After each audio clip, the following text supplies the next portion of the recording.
Salut JC, est-ce que tu peux te présenter succinctement?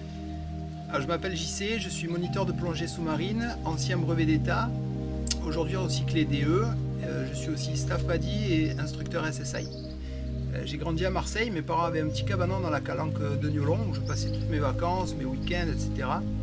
Tout cet engouement pour la mer. Et aujourd'hui, je vis en Guadeloupe avec ma famille pour pouvoir plonger toute l'année et vivre de cette passion. Et pourquoi la plongée sous-marine? Alors, depuis tout petit, j'évolue dans l'eau. Les films comme Le Grand Bleu, Abyss ont bercé mon enfance. J'ai passé mon premier niveau à l'âge de 12 ans.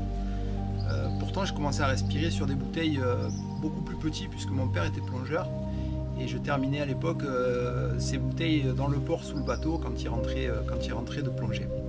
Ensuite, je me suis plutôt tourné vers la chasse sous-marine avant de revenir à la plongée en bouteille un petit peu après mes 20 ans. Je trouve dans la plongée une forme de plénitude, l'évolution dans les 3 dimensions me fascine toujours autant. Pouvoir rester sous la surface sans contrainte et voir évoluer le monde subaquatique continue de m'intriguer et me fascine toujours autant. Depuis combien de temps tu fais ce métier? Depuis l'âge de 28 ans, j'exerce en tant que professionnel, donc ça commence à faire quelques années, et pourtant toujours pas lassé. Peux-tu nous présenter ton centre de plongée? Alors aujourd'hui, je dirige Noa Plongée qui se trouve à Saint-François en Guadeloupe.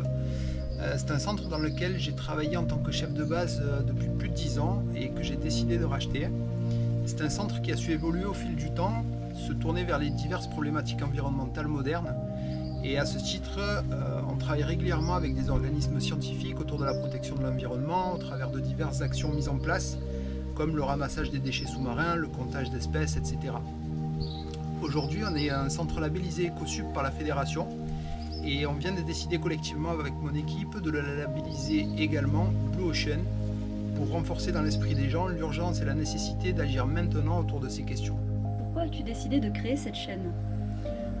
Alors aujourd'hui, j'ai conscience que pour être entendu, il faut frapper à beaucoup de portes, il faut faire du bruit et j'ai pas la prétention de devenir l'ambassadeur des fonds sous-marins, d'autres le font très bien, je pense notamment à Laurent Balesta ou d'autres avant.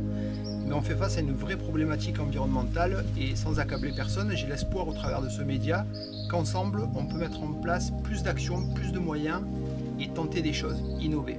Est-ce que tu peux nous en dire plus sur tes projets à venir? Sans en dévoiler trop, en 2026, on a pas mal de choses qui devraient voir le jour, mais je veux pas trop m'avancer, je vais garder encore un petit peu de suspense.